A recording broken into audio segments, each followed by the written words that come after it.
कभी रात में खुले आसमान को देखा है? वो जो टिमटिमाते तारे दिखते हैं ना, हमें लगता है कि बस यही है, हम सब कुछ समझ रहे हैं। लेकिन सच तो ये है कि असलियत हमारी सोच से, हमारी कल्पना से बहुत बहुत ज्यादा बड़ी और अजीब है। तो चलिए आज ब्रह्मांड की गहराइयों में एक गोता लगाते हैं और इसके कुछ ऐसे राज खोलते हैं जो दिमाग घुमा देंगे। तो चलिए सबसे बड़े और सबसे गहरे रहस्य से ही शुरुआत करते हैं। ये जो कुछ भी हम अपनी आंखों से देखते हैं, ये तारे, ये ग्रह, ये आकाशगंगाएं, ये सब पूरे ब्रह्मांड का सिर्फ 5% है। जी हाँ, सिर्फ 5%। तो फिर बाकी का 95% क्या है? वो है डार्क मैटर और डार्क एनर्जी। ये कुछ ऐसी रहस्यमयी चीजें हैं जिन्हें हम ना तो देख सकते हैं और ना ही आज तक समझ पाए हैं। इसका मतलब क्या हुआ? मतलब ये कि ब्रह्मांड का लगभग पूरा का पूरा हिस्सा हमारी नजरों से ओझल है, अदृश्य है। अब इस विशालता का अंदाजा कैसे लगाएं? चलिए अपने सूरज को ही लेते हैं। ये इतना इतना बड़ा है कि इसके अंदर करीब करीब 13 लाख पृथ्वियां समा सकती हैं। 13 लाख! और मजे की बात क्या है, हमारा ये सूरज हमारी आकाशगंगा के अरबों तारों में से बस एक मामूली सा तारा है, सिर्फ एक। तो फिर इससे हम कहाँ ठहरते हैं? इसका मतलब ये है कि हमारा ये घर, हमारी प्यारी पृथ्वी, एक बहुत बड़े मतलब अनंत ब्रह्मांडीय रेगिस्तान में रेत के एक छोटे से कण जैसी है। सोचिए 100 अरब से ज्यादा आकाशगंगाएं और हर आकाशगंगा में अरबों खरबों तारे। तारों के इस महासागर में हमारा होना एक छोटी सी चिंगारी से ज्यादा कुछ नहीं है। चलिए अब उस अनंत विस्तार से थोड़ा वापस आते हैं अपने घर के पास, अपने ब्रह्मांडीय पड़ोस में, क्योंकि हमारा अपना सौरमंडल भी कुछ कम अजूबों से भरा नहीं है। हमारे सौरमंडल का जो दूसरा सबसे बड़ा ग्रह है ना, शनि, उसका एक बड़ा मजेदार राज है। ये ग्रह लगभग पूरी तरह से गैस का बना हुआ है और इसका घनत्व इतना कम है कि अगर मान लीजिए कोई बहुत ही बड़ा मतलब बहुत ही बड़ा बाथटब होता तो ये ग्रह उसमें तैरने लगता। सोचिए जरा। अच्छा, एक सवाल पूछते हैं, सबसे गर्म ग्रह कौन सा है, बुध या शुक्र? ज्यादातर लोग यही सोचेंगे कि भाई जो सूरज के सबसे करीब है यानी बुध, वही सबसे गर्म होगा। लॉजिकल है ना? लेकिन क्या ये सच है? नहीं, जवाब है शुक्र। शुक्र का जो घना और जहरीला कार्बन डाइऑक्साइड वाला वायुमंडल है ना, वो एक मोटे कंबल की तरह काम करता है। ये सूरज की सारी गर्मी को अंदर तो आने देता है पर बाहर नहीं जाने देता। इसे कहते हैं रनअवे ग्रीन हाउस इफेक्ट। और इसी वजह से शुक्र हमारे सौरमंडल का सबसे सबसे गर्म ग्रह बन जाता है, इतना गर्म कि वहां सीसा भी पिघल जाए। अब चलते हैं मंगल ग्रह पर। यहाँ एक ज्वालामुखी है, नाम है ओलिम्पस मॉन्स। ये कोई मामूली ज्वालामुखी नहीं, बल्कि एक दैत्य है जो हमारे पृथ्वी के किसी भी पहाड़ को बौना साबित कर दे।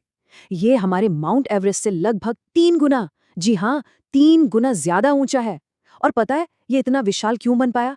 क्योंकि मंगल पर गुरुत्वाकर्षण कम है, जिसने इसे लाखों सालों तक बढ़ते ही रहने दिया।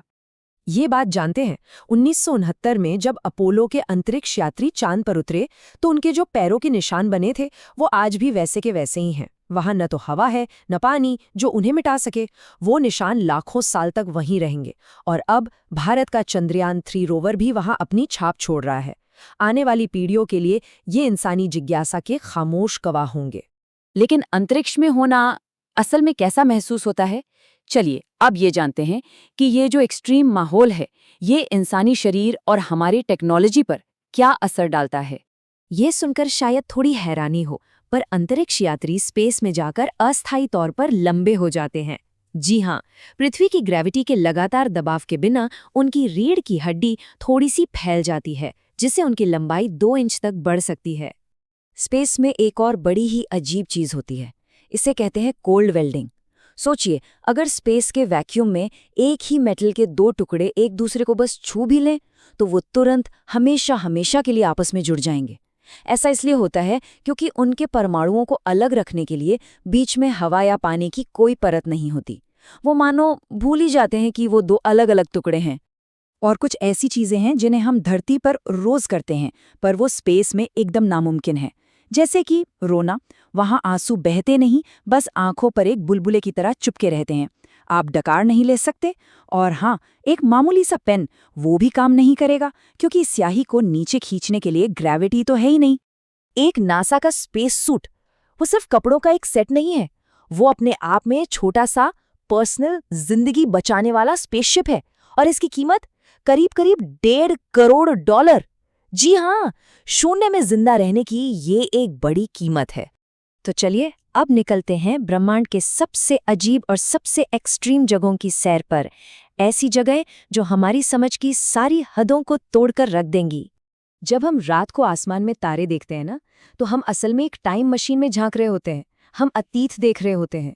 उन तारों की रोशनी को हम तक पहुंचने में हजारों, लाखों, करोड़ों साल लग जाते हैं। तो ये भी हो सकता है कि जो तारा आज रात हम देख रहे हैं वो शायद अब वहां हो ही ना, कब का खत्म हो चुका हो। हम तो बस उसकी एक परछाई, उसकी एक गूंज देख रहे हैं। अब जरा एक न्यूट्रॉन स्टार की कल्पना कीजिए। ये एक बहुत बड़े तारे का सिकड़ा हुआ बचा कुचा दिल होता है। ये इतना इतना ज्यादा घना होता है कि अगर हम इसका सिर्फ 1 चम्मच भर पदार्थ ले लें, सिर्फ 1 चम्मच, तो उसका वजन धरती पर मौजूद पूरी की पूरी इंसानियत के वजन के बराबर होगा। और ये सुनिए, जी हाँ, ये बिल्कुल सच है। वैज्ञानिकों ने एक ऐसा ग्रह खोज निकाला है जो हीरों का बना है। इसका नाम है 55 कैंसरी ई और माना जाता है कि ये ज्यादातर कार्बन से बना है, ग्रेफाइट और हीरे के रूप में। जरा सोचिए, हीरो से बना एक पूरा का पूरा ग्रह जो बस अंतरिक्ष में तैर रहा है। बृहस्पति ग्रह पर एक बहुत बड़ा लाल धब्बा है जिसे ग्रेट रेड स्पॉट कहते हैं। ये कोई धब्बा नहीं बल्कि एक भयंकर, बहुत ही भयंकर तूफान है। और ये कोई कल परसों से नहीं, ये तूफान सैकड़ों सालों से वहां चल रहा है। और ये इतना बड़ा है कि इसमें हमारी पूरी की पूरी पृथ्वी आराम से समा सकती है। और अब आखिर में चलते हैं इंसानियत के सबसे बड़े अनसुलझे रहस्यों में से एक की तरफ। गहरे अंतरिक्ष से आया एक रहस्यमयी सिग्नल। और वो एक सवाल जो हम सब पूछते हैं, क्या हम अकेले हैं? साल था 1977। खगोलविदों को गहरे अंतरिक्ष से एक बहुत ही शक्तिशाली रेडियो सिग्नल मिला। ये सिग्नल ठीक 72 सेकंड तक चला और ये इतना अजीब, इतना अनोखा था कि इसे खोजने वाले वैज्ञानिक ने प्रिंटआउट पर बस एक शब्द लिख दिया, वाओ। और बस उस दिन के बाद से वो सिग्नल फिर कभी दोबारा नहीं सुना गया। तो आज तक दशकों की खोज के बाद भी हम नहीं जानते कि वो सिग्नल कहाँ से आया या उसे किसने भेजा था। और ये हमें उसी सबसे बड़े सवाल के साथ छोड़ जाता है, इस विशाल अनंत खामोश ब्रह्मांड में क्या हम वाकई अकेले हैं?